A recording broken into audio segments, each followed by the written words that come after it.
Assalamualaikum warahmatullahi wabarakatuh. A'udzu billahi minasyaitonir rajim. Bismillahirrahmanirrahim.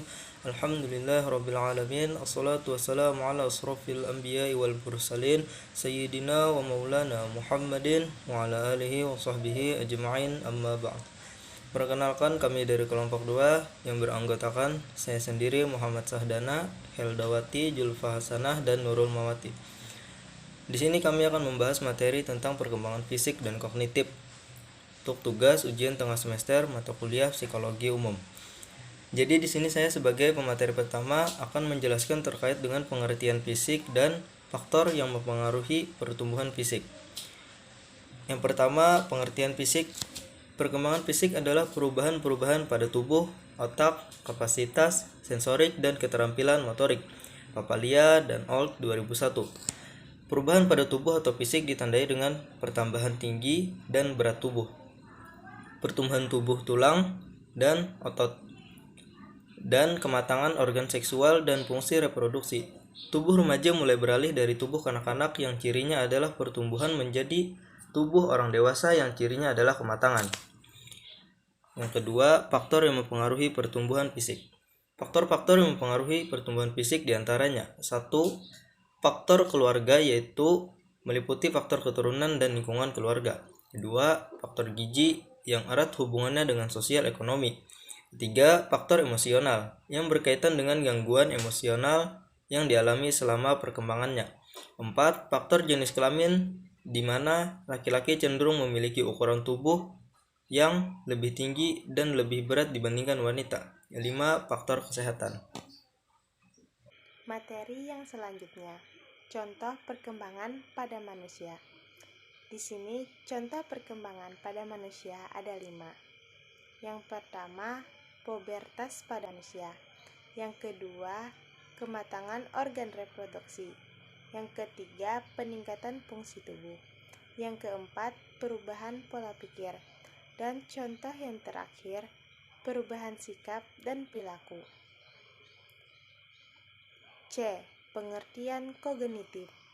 Kognitif adalah perubahan kemampuan mental, contohnya seperti belajar, memori, menalar, berpikir, dan bahasa.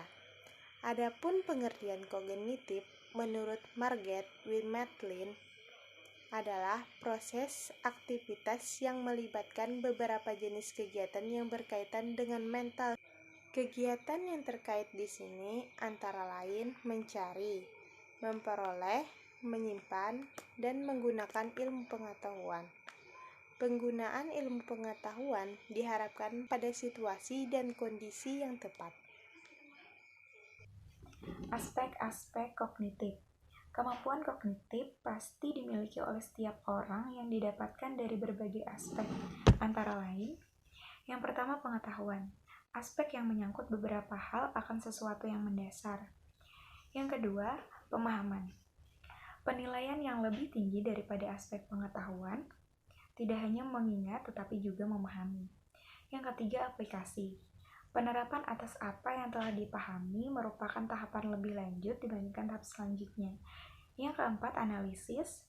Kemampuan seseorang untuk melakukan pengujian dan pemecahan informasi dalam beberapa bagian. Yang kelima, evaluasi. Evaluasi dapat dikatakan sebuah penilaian seseorang dalam memperhatikan sebuah peristiwa. Yang keenam, kreasi. Bentuk pengembangan atas pembelajaran yang telah diterima dari guru. Contoh kognitif itu ada 4. Yang pertama, membaca. Kemampuan untuk membaca merupakan salah satu kemampuan kognitif yang dapat dilihat ketika pertama kali mengenal huruf. Kemampuan ini merupakan salah satu hal yang menunjukkan kognitif anak dalam beberapa tingkatan. Tentu saja ada tingkatan mengingat, memahami, dan mengaplikasikan dalam membaca teks tersebut, dibantu oleh lembaga pendidikan atau keluarganya. Bagian yang kedua, mengingat. Kemampuan mengingat sesuatu yang telah kita lalui, baik itu berupa suatu peristiwa atau materi pembelajaran. Kemampuan untuk mengingat salah satu hal tersebut cukup penting untuk kita mengetahui kemampuan kognitif seseorang walau hanya pada tingkatan yang rendah. Bagian yang ketiga, penalaran logis. Kemampuan untuk menghubungkan peristiwa suatu dengan yang lain merupakan suatu yang kita lakukan. Hal ini merupakan salah satu kegiatan yang menunjukkan kemampuan penalar atau berpikir. Kemampuan ini dimulai pada tahap analisis yang dapat menghubungkan suatu dengan yang lain. Bagian yang keempat, memperhatikan. Salah satu proses untuk mendapatkan pengetahuan kognitif adalah memperhatikan pembelajaran yang sedang berlangsung. Ketika seseorang memperhatikan, diharap dapat memiliki pemahaman yang penuh akan sebuah konsep yang disampaikan untuk mengingat kemampuan kognitif yang dimiliki. Cukup sekian materi yang kami sampaikan. Wabillahi taufiq wal hidayah. Wassalamualaikum warahmatullahi wabarakatuh.